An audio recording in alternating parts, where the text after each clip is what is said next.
So 10 minutes after he pulled up, she's calling the police. 1 minute after he pulled up, 8 gunshots. The victim's body was found by the police, and the evidence indicates that someone had planted a knife in the victim's hand.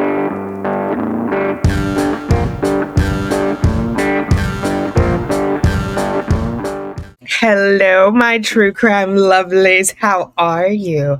I hope you are well. I am coming in. What is it? It's it's the afternoon, but good morning, good afternoon, or good evening, whenever you are seeing this. Let me know where you are, what you're sipping, and what the weather is. I'm coming in 3 blocks north of Central Park in Manhattan. I am drinking collagen-infused water, and we are waiting on snow. There's flurries coming down, but it hasn't a light dusting of flurries, like cornstarch being sprinkled, but nothing is sticking and nothing like heavy yet. But anyway, that's not why we're here. I'm going to redo what the Matthew Restelli video that I did that had bad audio. So this is just going over the brother. First of all, I didn't even introduce myself. Hi, my name is Tanika. Welcome to my 2 cents. If you're new, welcome back if you've been here before. Okay, so the Restellis. Matthew is married to a woman named Catherine. They have 3 children. I think only 2 of them are their biological children, but there are 3 children in the picture. And they were having financial problems, and they were having marital problems. It seems the state is alleging. And so Catherine left California, went to her mom's in American Fork, Utah, and her husband wanted her back. She looked into divorce while she was in Utah, commented to friends that it was going to be way more difficult than she thought. She commented via text messages, which she did not delete.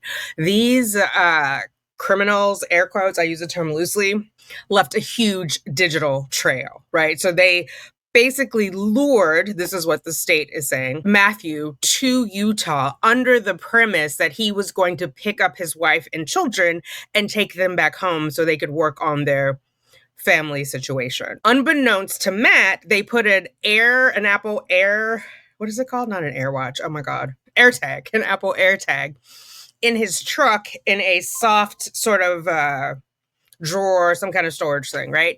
And they were tracking him as he went. So it was Catherine's mom, who her name is Tracy. And then it was the brother who I think, let's pull this up. The old gray mare ain't what she used to be. Let's take a look at this. So here's our victim, Matt Restelli. Here's his wife. Oh, let me make this bigger. Here's his wife, Catherine. Yeah, you can see it. Okay. Our victim is here, Matt. Catherine is his wife. This is Catherine's mom, Tracy. I couldn't find a picture of her brother. His name is Kevin Ellis. He's the trigger man. He admits to shooting Matt 8 times, but he's claiming self-defense. And that is where that digital footprint gets him in a little bit of trouble. Here is Matt's father. He passed away. This was his obit photo, which I thought was pretty cool.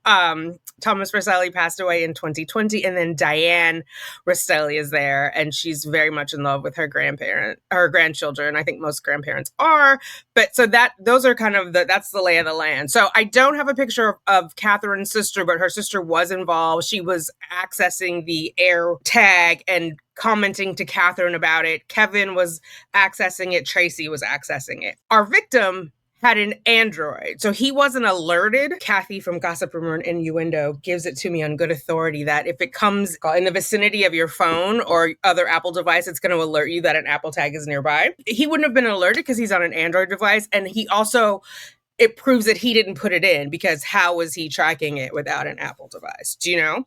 The suspicious thing was there's a camera showing our victim going into the house, and then a minute later, there are 8 gunshots that ring out. The neighbor waits 2 minutes to call, like, did I hear it? Did I not hear it? In the house, the mother-in-law waited 10 minutes to call 911. And so police get there, they go in. Obviously, he's not alive. There is a knife in his right hand. The knife is basically backwards. So you know how you don't hold the blade because that's where you're going to cut. That's what you're going to use to cut. Apparently he's holding the blade and the handle, but the blade is facing in toward his hand. There is a bullet bullet wound through and through in his wrist that the police don't see immediately because he's wearing long sleeves. But because the knife is being gripped by a hand, it appears to be staged, right? Well, not just because of that his hand is gripping it. One, his hand is gripping it and he's dead. So it seems like he would have let it go and not held on to it. Two, it's backwards in his hand. It's not laying in there like how one would wield a knife to put someone in imminent fear of their life to necessitate 8 shots. And then he's left-handed. So the police have got a lot of evidence on this. We got Mama Tracy, who was Googling Mama Donna of the Donna Adelson Mafia family. Ma'am, I don't know what you read from Donna Adelson, but it took them 9 years to catch her. You, ma'am, it took maybe a month. Okay, so let's get into this. They've arrested the brother. He was the first one because he admitted. Later came the mom and the wife and her mom. Let's take a look at this because the brother gets arrested. He's admitted that he shot him. He shows up with his attorney. They're talking about it. He wants bail. So I don't have the bail motion, but basically he wants to go home.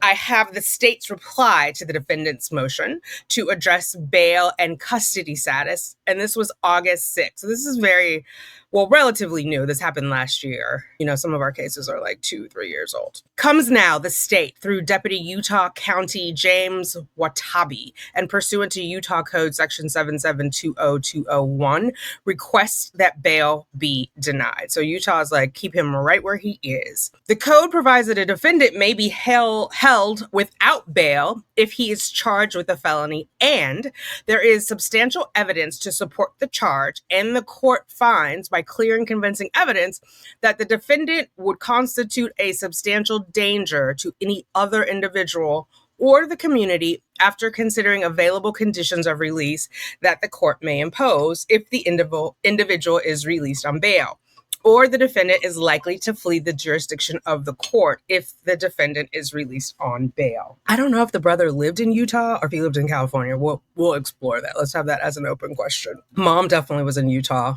Sister was in California. In making these determinations, the court may rely upon the information, any sworn or probable cause statement or other information provided by law enforcement, and any other reliable record or source, including proffered evidence, among other information. So because the sister, who was also on the air tag, is not indicted, I'm wondering if she's proffered something in exchange for her freedom, because clearly she was involved in our victim traveling from California to Utah, right? And she's a conspirator. They were all conspiring.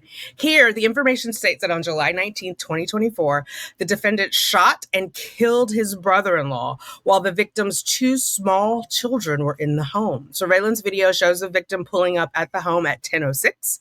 Neighbors heard gunshots at 10:07, 1 minute later.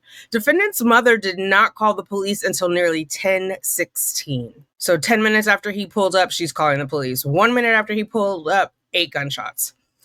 The victim's body was found by the police, and the evidence indicates that someone had planted a knife in the victim's hand, as the knife was placed in his non-dominant hand, held incorrectly, and the victim had a bullet wound through the wrist on the hand that would have made it impossible for the victim to have been holding the knife in the way it was found, right? Because if he's holding the knife, just no matter how it was found, right? If he's holding it and he's getting shot 8 times, more than likely he's going to drop the knife.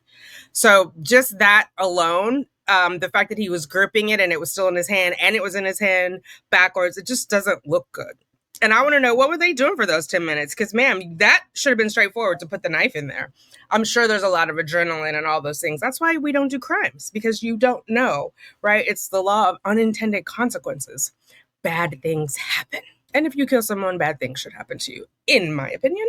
Making it impossible. Defendant's room was searched, and on his nightstand there was a dollar bill. Dollar bill, y'all. Rolled up with cocaine inside of it. The state will proffer additional evidence that the defendant was given a urine drug test and tested positive for cocaine. Defendant is a firearm restricted person in both having possession of cocaine as well as being a user of cocaine. So there's a statute in Utah law that says you cannot have a firearm if you're in possession of cocaine or if you're using cocaine. The only reason they know that he was using cocaine is because that dollar bill was on the nightstand. I doubt that they just randomly drug test every. In fact, in the Sarah Boone case, nobody checked. This is Utah, though. But nobody checked her blood alcohol level, and they knew she had been drinking. So I don't think it's like what I'm saying is like standard best practices, right, of police investigation or murder investigation. So because that dollar bill was there with cocaine on it in his room on his nightstand, he got tested. He tested positive. He had I guess the cocaine was his hype man. A recorded phone call between the victim's wife, this is Catherine. Why is it a T? I don't know. KT, the victim's wife, Catherine, is his wife, and the victim show that KT told the victim that KT and the children were going to go back to California with the victim that night. There was no animosity or arguing in the phone calls that give any reason for the victim to think there would be any kind of confrontation. So he walked in like, hey, where's my wife? Where are my kids? I can't wait to see you. You guys been away. And he gets boom, boom, boom, boom, boom. Boom, boom, boom. Given the short duration between the time the vehicle arrived and the reported time of the shooting, there is no reason for the victim to have displayed a knife. He wasn't like kicking in the door, waving the knife. Defendant's mother stated that the victim was in the kitchen and asked her if his wife was there. Hi, Tracy. Where's Catherine? Defendant's mother stated she was upstairs and would come down. Oh, she's upstairs. She'll be down. And the victim walked away. And then she heard gunshots while defendant's mother was still seated at the counter. Furthermore, an Apple AirTag was found in the victim's vehicle. The victim had an Android phone and would be unaware of the Apple AirTag's presence. Officers have retrieved some data for the AirTag, and at least one of the numbers associated with being able to find the Apple AirTag's location belongs to the defendant. So all of these things can be captured, guys, if you're out there criming. It is just a search warrant, a data search warrant. Furthermore, defendant himself has provided evidence of a protective order that shows that at least another person had petitioned and received protection from the defendant by a court. So he's already been a menace out in society where people are like, I'm in fear for my life. Please keep him away from me. Give me 50 feet or whatever the protective order requires. Given the violence of the charged conduct in this case, the extreme consequence to the victim, counsel for the state has a very grave concerns about the safety of the community and any potential witnesses in this case. So he could take out witnesses like the neighbor or whatever else. He did it in front of the children. So clearly he's reckless with his criminality. Are there conscientious killers? I don't know. Okay, counsel for the state has very grave concerns, as they should. Additionally, defendants' arguments regarding the public safety assessment are misplaced. See defendant's motion at paragraph 21 through 31. Defendant correctly notes that but for the murder charge, he nominally scored a 1 on the new criminal activity scale and a 1 on the failure to appear scale. I hate when they do that. You don't get a free murder. They're like, I haven't murdered anyone before. I haven't been charged with murder. If it wasn't for this, I have no offenses. Defendant argues that this means he should really be considered as a candidate for release on own recognizance because the increase to PRL 5 is based solely on the murder charge. So whatever that score is, he had a 1. He has a 1 except for the murder. When you add in the murder, which is why we're here, he gets to a 5. Let's see. So based on the murder charge, it is an inherent part of the decision-making framework that cannot be discounted simply because it disfavors him, right? These are the principles, the tenets on which this stands. Because it's not good for him means nothing. It's like when, defendants are like, all of this information, all of this evidence is bad for me. I want it suppressed. Doesn't work like that.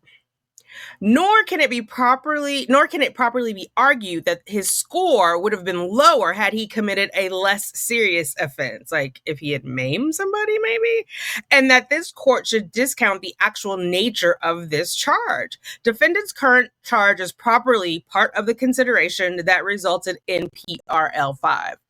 In short, the system is working as designed, sir. Stop writing stupid motions.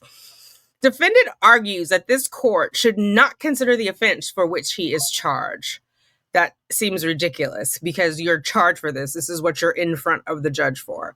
Again, this mischaracterizes the law. The law does not say that the seriousness of the charge cannot be considered. The law simply says that a judge may not base a determination about pre-trial release solely on the seriousness or type of offense. Utah Code paragraph or section 77, I don't know. So solely was italicized for emphasis because it's specifically, like, the law is very specific. It says that it shall not base a determination on that solely. It does not say to exclude the current seriousness of the charges, right? Based on this, the argument that defendant in this case poses no risk to the public and no risk of failing to appear if released, and that's a quote from their motion, that's not based on evidence, that argument, nor grounded in the public safety assessment report on defendant, nor a correct view of the law. 1, 2, 3 strikes her out. Wherefore, the state respectfully requests that this court find, 1, there is substantial evidence supporting the charges. Remember what I told you guys about all that digital evidence?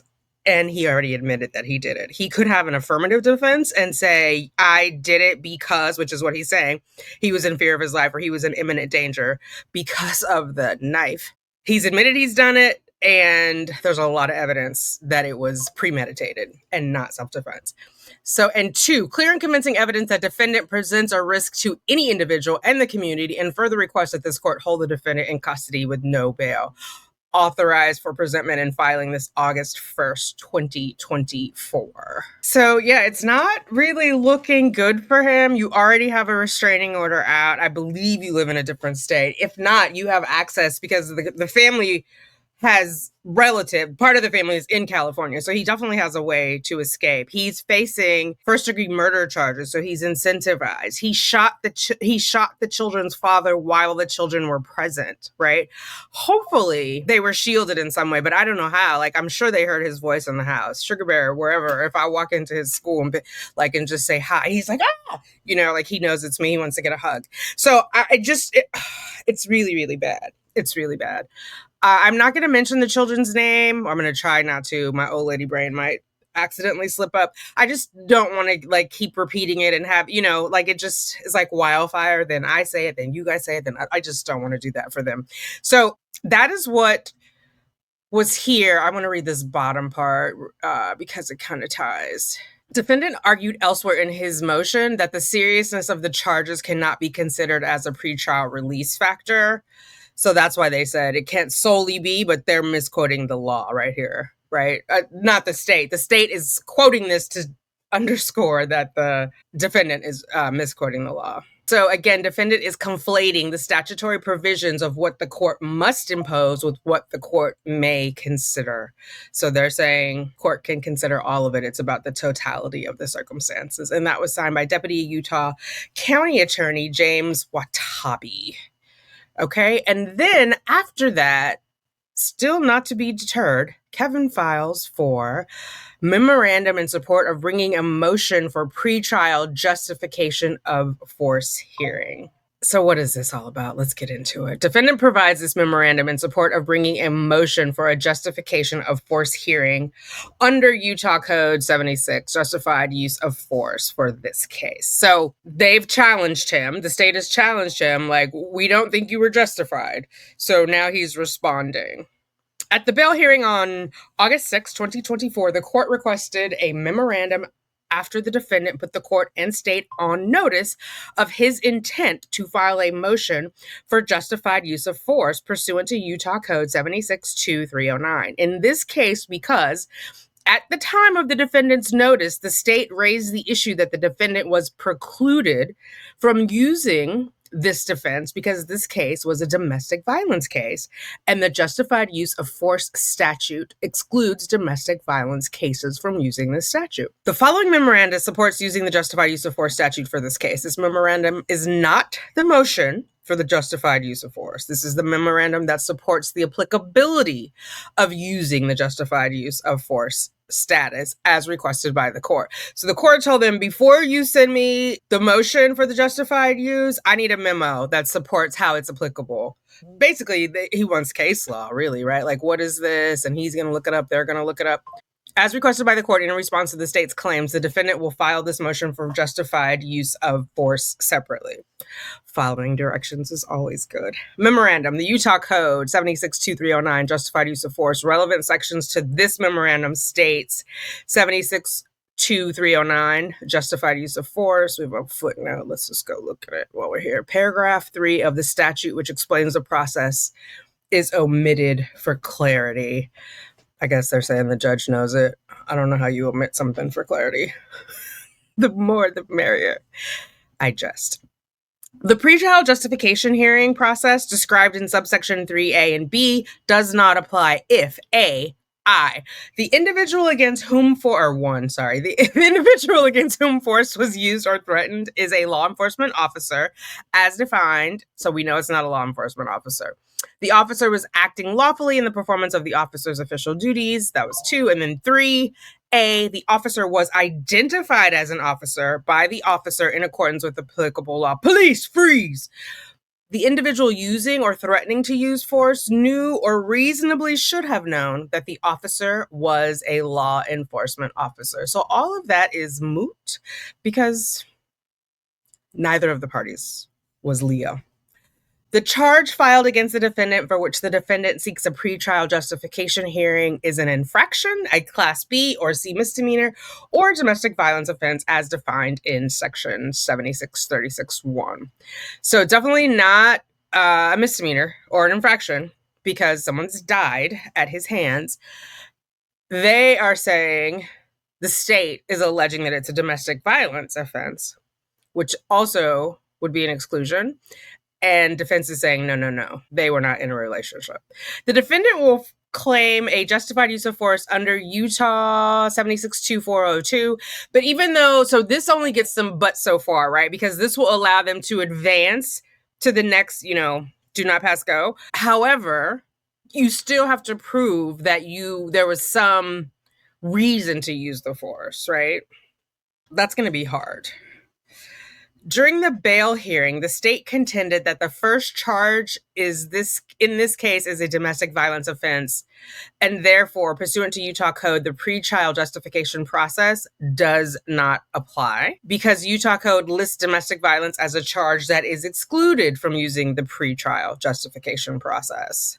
Utah Code 762309 2B. Utah Code, same one, in pertinent part states, the pretrial justification hearing process does not apply if the charge filed against the defendant for which the defendant seeks a pretrial justification hearing is a domestic violence offense as defined in Section 7736(1).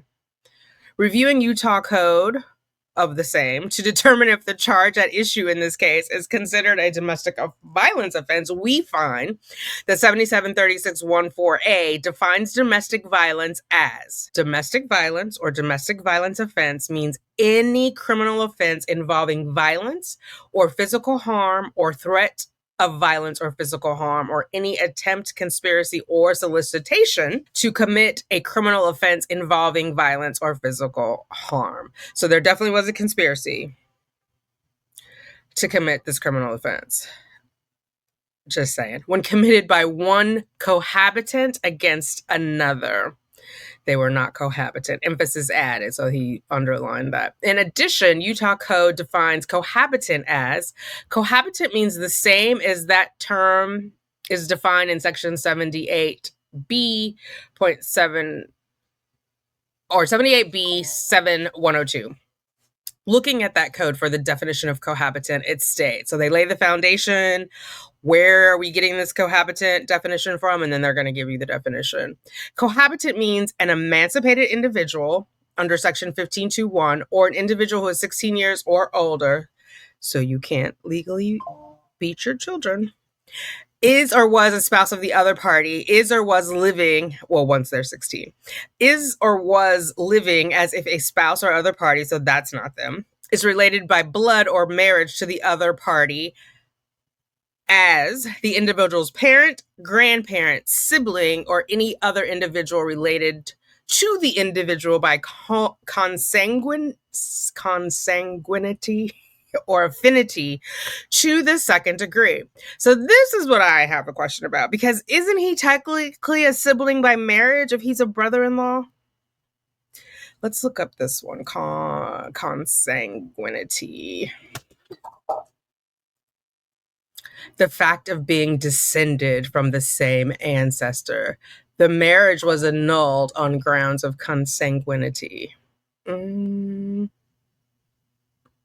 What is the simple meaning? Relationship by blood, kinship, close affinity, or connection. Consanguinity refers to when a couple are blood relatives.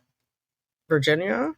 They share an ancestor. An example is when a couple are first cousins. Consanguinity is quite common in many cultures. Fun fact, in California at least, you're legally allowed to marry your first cousin. Not that, I don't know why I know that. A font of useless information. Okay, so under the way that they're saying it, I would agree. There's no consanguinity, which is a little, uh-oh. Where are we?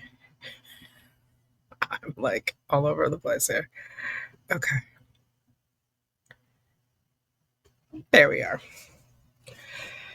By blood or marriage related to the, but it says or any other individual. So it's the or that could exclude, since we've already said by marriage, unless they're saying it's only like marriage and consanguinity together, but it doesn't say and or, it says or. Okay. Has or had one or more children in common with the other party? Definitely not applicable. Is the biological parent of the other party's unborn child? Nope. Resides or has resided in the same residence as the other party, or is or was in a consensual sexual relationship with the other party. Cohabitant does not include the relationship of natural parent, adoptive parent, or step parent to a minor. Okay, so maybe you can hit your 16-year-old. Your boyfriend cannot. The relationship between natural, adoptive, step, or foster siblings who are under 18 years old. So it doesn't include children, natural, adoptive, step, or foster who are under 18. And it does not include the relationship of natural parent, adoptive parent, or step parent. Doesn't say anything about the boyfriend. Based on 78B7102, the defendant and the decedents are not cohabitants. There is no consanguinity between the defendant and decedent. Let's look at footnote 2. Oh, honey, he sent us to a Cornell website for the definition, the legal definition of consanguinity. And then, I don't know what this is, human resources, some sort of PDF. I can't click on it, unfortunately. So, but I probably, not during this, could type this in the URL and see what that is. If I do, I'll add it to the end of this video. Yeah, so kind of wild.